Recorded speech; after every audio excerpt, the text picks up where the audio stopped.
Bonjour, je m'appelle Héloïse Allard, chargée de projet au CODES 83 en éducation pour la santé. Et dans la continuité de nos présentations d'outils pédagogiques, aujourd'hui je reçois Noémie Ognot qui va venir nous présenter son outil.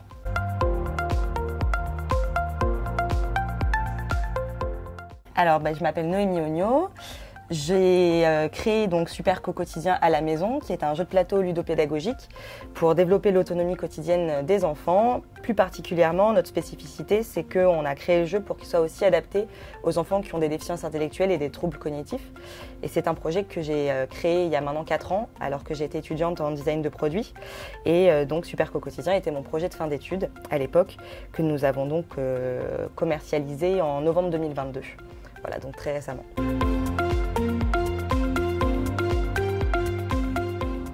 Donc je vous propose qu'on ouvre cet outil pour un peu voir ce qui se passe à l'intérieur, de quoi il est composé. Parce que tu nous as dit que c'était un plateau, mais il a peut-être des spécificités. Donc moi je vois derrière déjà, si je peux vous le montrer, c'est qu'il est composé des règles du jeu, c'est ça Noémie? C'est ça. Et ça nous montre un peu comment ça se passe. On a le plateau, visiblement des cartes, et aussi des cartes avec des pictogrammes. C'est ça. Ok. C'est intéressant parce que sur ta boîte, finalement, on retrouve un peu toutes les règles du jeu et aussi comment ça fonctionne. Et là, tu as mis 2 circuits possibles. C'est ça. Avec 1 à 4 joueurs. Donc en fait, ça peut jouer seul ou accompagné. En effet, on va avoir 2 circuits possibles, donc 10 minutes ou 20 minutes. Et là, on va pouvoir s'adapter aussi aux enfants qui vont avoir des problèmes d'attention, par exemple, en leur proposant à eux aussi une arrivée. Et pour les joueurs, il y a écrit de 1 à 4 joueurs, dont un lecteur. En effet, on va pouvoir jouer de 1 joueur plus un aidant, jusqu'à 4 joueurs et un aidant. Donc nous, ça nous permet de pouvoir jouer soit en famille avec un parent, par exemple, soit dans un institut ou dans une structure ou à l'école, par exemple, avec plusieurs enfants dans un mini-groupe. Ok, ce jeu, il se joue à partir de quel âge? Alors le jeu, il est accessible pour les enfants de 3 à 150 ans. Donc nous, notre objectif, c'était vraiment de casser cette barrière-là et de travailler, en réalité, on travaille vraiment sur les âges cognitifs de ces enfants et pas sur leur âge physique. Du coup, Noémie, je te propose qu'on ouvre le jeu pour voir ce qui se passe à l'intérieur de cette boîte. Alors, dans le cadre de notre centre documentaire, pour les professionnels qui viendront prendre cet outil, emprunter, on fait toujours une photo de l'outil avec ce qu'il y a à l'intérieur, avec le nombre de cartes et tous les éléments nécessaires pour pouvoir jouer avec cet outil-là. Et nous, ça nous permet un peu de savoir s'il manque ou pas des éléments. Du coup, je vois que tu as tes cartes, elles sont de couleurs différentes. Oui. Si je ne me trompe pas, du coup, c'est en fonction du plateau au niveau des différents endroits dans la maison. Ok. Donc là, par exemple, on a les cartes jaunes, c'est le salon. La salle de bain, ça va être les cartes bleues. La chambre, ça va être les violettes. Et la cuisine, ça va être les oranges. Ici, vous avez les règles du jeu. Et là, on passe à la phase un peu plus technique, le plateau. Comment ça se passe pour imbriquer ce plateau-là? Alors là, l'idée, c'est que dès le début, on a voulu travailler sur la motricité des enfants. Et donc, on va leur proposer un plateau en puzzle, tout simplement pour travailler la motricité. À savoir, quelque chose qui est très important sur le jeu, c'est qu'en aucun cas, on veut que le jeu mette l'enfant en difficulté. Et donc, c'est pour ça que les règles du jeu sont totalement modulables et adaptables. Donc, si l'enfant, en l'occurrence, n'est pas capable de monter le puzzle, par exemple, on peut le faire avec lui ou le faire à sa place. Ok, très bien. Alors, l'intérêt également, c'est qu'il n'y a pas de sens. Donc, c'est pour ça qu'on peut placer les petites cacahuètes, comme on les appelle, où on veut, et du coup, placer le triangle après avec. L'intérêt, c'est simplement d'avoir la cohérence couleur, mais ça nous permet en effet d'avoir à chaque partie un nouveau plateau. Et donc, l'enfant ne jouera jamais au même... dans le même sens. Dans le même sens, exactement. Donc là, notre plateau, il est construit. Et à quoi servent ces petites pièces? Alors, les pièces, elles vont servir de récompense, en fait, pour l'enfant. Parce que tout au long de la partie, comme je vous le disais tout à l'heure, il va évoluer donc, dans chaque pièce de la maison. Et en fait, quand il survolera ou qu'il s'arrêtera sur une des cases objets que vous voyez tout le long du plateau, il aura du coup le droit de récupérer parmi les pièces objets la pièce correspondante et de la remettre à sa place. Donc là, on va travailler la cohérence forme, la cohérence couleur et la motricité fine. C'est ça. Alors les super-héros, en fait, vous en avez 4. Donc vous avez Noah, Jules, Zoé et Lou, qui sont en fait 4 vrais enfants que j'ai eu la chance de rencontrer pendant mon parcours, qui m'ont inspiré la création. Donc moi je vais prendre Zoé. Donc il y a 2 départs qui sont aussi 2 arrivées qui nous permettent d'avoir 2 tours de temps de jeu. Donc la moitié du plateau on est en moyenne sur 10 minutes et le tour entier on est en moyenne sur 20 minutes de jeu. Donc une fois que le personnage a été placé donc sur un des 2 départs, l'aidant va avoir un petit travail de départ. Ça va être de choisir en fait dans les cartes les bonnes questions à poser aux joueurs pour encore une fois ne pas le mettre en difficulté. Et en fait, vous allez retrouver des questions ouvertes et des questions fermées sur les cartes, donc qui sont matérialisées par une teinte différente de la couleur et aussi par cette porte qui est ouverte ou fermée sur la carte. Donc on va choisir le type de questions pour s'adapter à l'enfant. Donc en l'occurrence, on va peut-être poser des questions ouvertes, je pense que ça devrait aller. On va essayer, je vais faire mon mieux. En fait, on va poser une question au joueur, donc dans la pièce dans laquelle il va rentrer, donc ici ce sera la cuisine.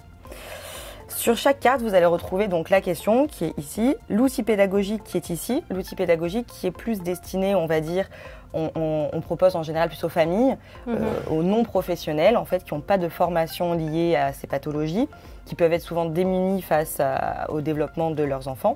Et là, on va leur proposer en fait un développement pour chaque question, pour chaque compétence, sur comment aller plus loin dans l'apprentissage de l'enfant. Donc on va proposer des activités, des alternatives, d'autres formulations, etc.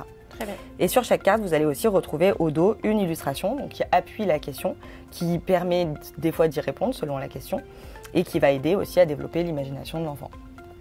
Sur la carte, vous retrouvez aussi un nombre de cases qui est indiqué en bas, qui propose en fait d'avancer du nombre de cases en fonction. On n'a pas de dés en fait, donc on va avancer du nombre de cases qui est indiqué sur la carte, 1, 2 ou 3 cases.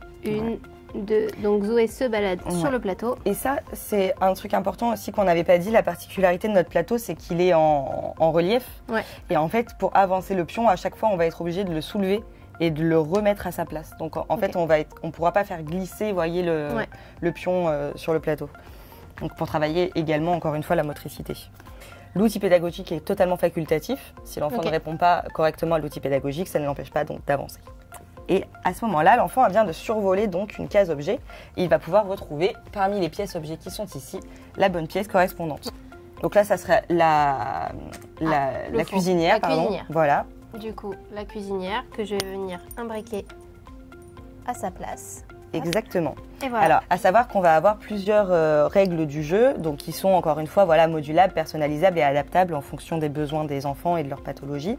L'idée, c'est de pouvoir jouer avec compétition et sans compétition. Ça permet de s'adapter aussi aux besoins des enfants. C'est pas la peine de les mettre en difficulté, encore une fois, s'ils n'acceptent pas cette compétition.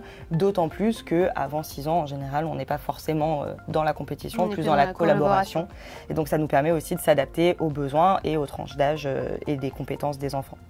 Et la petite particularité, enfin le petit plus, on va dire, c'est que vous allez avoir des cartes défis qui permettent en fait de réduire la sédentarité des enfants, de les faire bouger et de casser la partie de jeu qui peut être longue assis autour d'une table. Ok, donc ça permet de le mettre en mouvement, de casser la dynamique, qu'il a besoin de bouger parce que souvent les publics avec une déficience peuvent avoir besoin de temps de pause sur ces jeux-là et donc ça leur permet en fait... C'est ça, exactement. De casser un petit peu cette redondance des questions qui peut être un petit peu difficile, un petit peu longue pour certains enfants, un peu difficile à soutenir. Et Noémie, pour compléter cette démonstration, vous propose à l'intérieur de son livret de visionner les règles du jeu en version filmée avec ce petit QR code qui se trouve à l'intérieur. Voilà, ça permet en fait aussi de pouvoir vous en saisir autrement, de prendre le temps sur les différents éléments du plateau et avant de pouvoir y jouer, ça nécessite un temps d'appropriation. Tout à fait. Donc là, vous avez en 4 minutes toutes les règles du jeu, visuelles en plus. Donc voilà, c'est plus facile d'accès, on va dire, pour certaines personnes aussi. Noémie, est-ce que tu as envie de nous partager un petit mot de fin? Comment tu as vécu cette expérience? Merci beaucoup de m'avoir accueillie. C'était un plaisir de présenter Super Co-Quotidien avec vous. Et un plaisir aussi que Super Co-Quotidien soit présent au sein du CODES. Super. Donc, on est ravis. Où on peut le retrouver Alors, le jeu est disponible actuellement sur le site internet, donc Jeuno, J-E-U comme un jeu, N-O-H.fr. Donc pour l'instant, il est disponible sur le site et après, on est aussi présent sur les réseaux sociaux, Instagram, LinkedIn, Facebook, TikTok, la totale. Ok. Donc, si vous voulez retrouver cet outil pédagogique via notre vidéo, vous pourrez aussi également retrouver le lien qui permettra d'accéder au site de Noémie où vous pourrez directement l'acquérir. Ou sinon, il est aussi également disponible au centre documentaire du CODES 83. Il suffit juste d'aller sur le site internet et de prendre rendez-vous auprès d'une de nos collaboratrices justement pour pouvoir l'emprunter. Donc je vous remercie et puis on se retrouve bientôt dans une prochaine vidéo de présentation d'outils pédagogiques. Au revoir.